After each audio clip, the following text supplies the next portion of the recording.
Well, Bob Parsons came home from war determined to make something of himself in the business world. He got his degree and built multiple successful businesses, but behind closed doors, he was struggling with horrible PTSD for 20 years. Now, Bob's wife, Renee Parsons, has been by his side since their marriage in 2009. Renee, how did this impact y'all's relationship and marriage?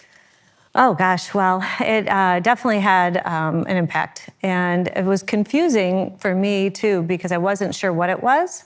And at that time, we weren't really calling it PTSD. Bob really didn't know at that time the extent of it, or if he did, he wasn't talking about it.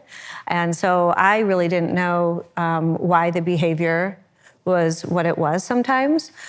He was loving and fun and spontaneous and romantic.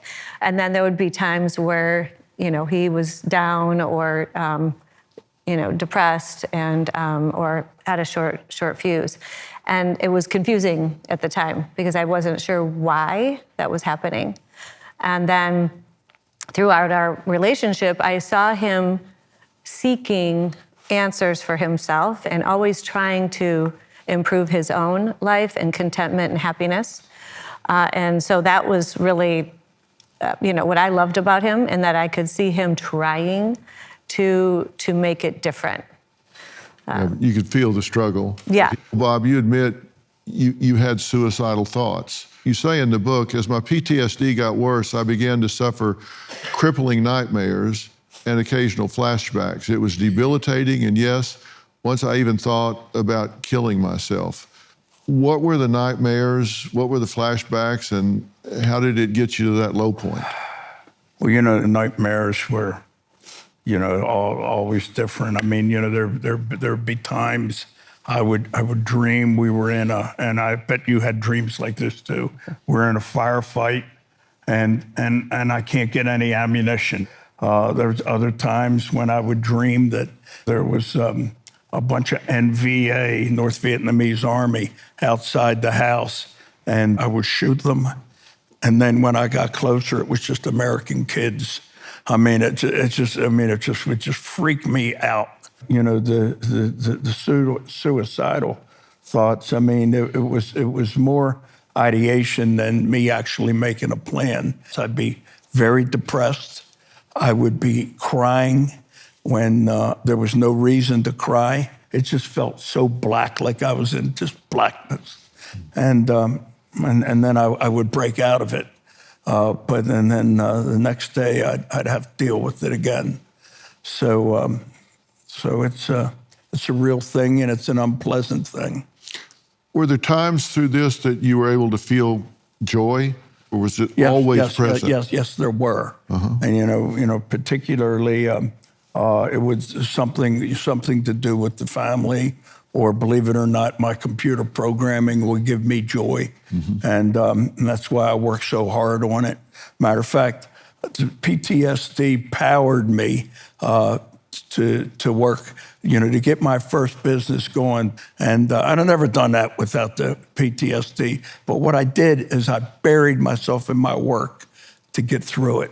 Yeah, that can work for a time. You can run, but you'll just die tired because you can't outrun it. It's always going to be there. Always.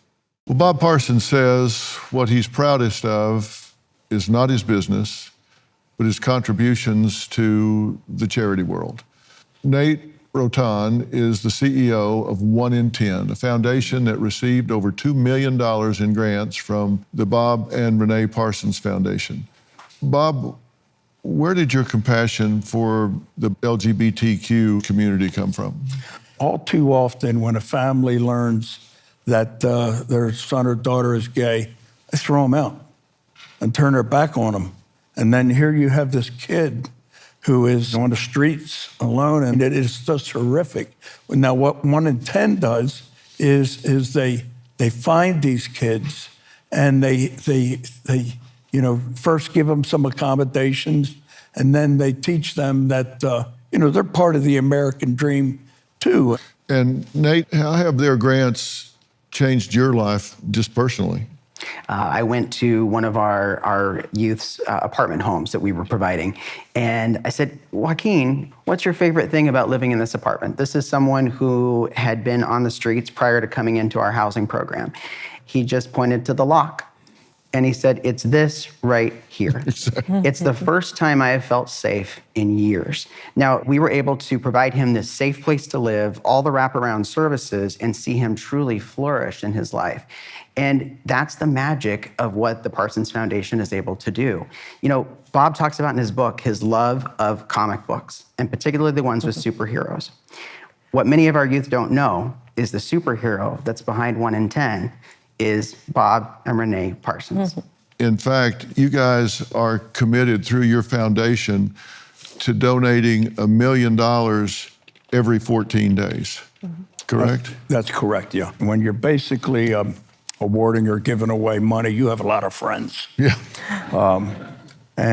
So what we look to do is like 1 in 10, we like to award money where it's going to make a difference. I had 2 cousins who I love dearly, both gay, but I lost both of them to AIDS, and I almost want to cry telling you about it. But, you know, it just was, it's a community that, well, we could make a difference in, that needed it, and we did. Yeah. And, you know, that's what it's all about. And, you know, you've overcome so much in your life, and you're taking your success and paying it forward and helping others overcome the challenges in their life. And I tell you, my friend, I'm proud to know you, and I'm proud to have read your book and commend it to other people.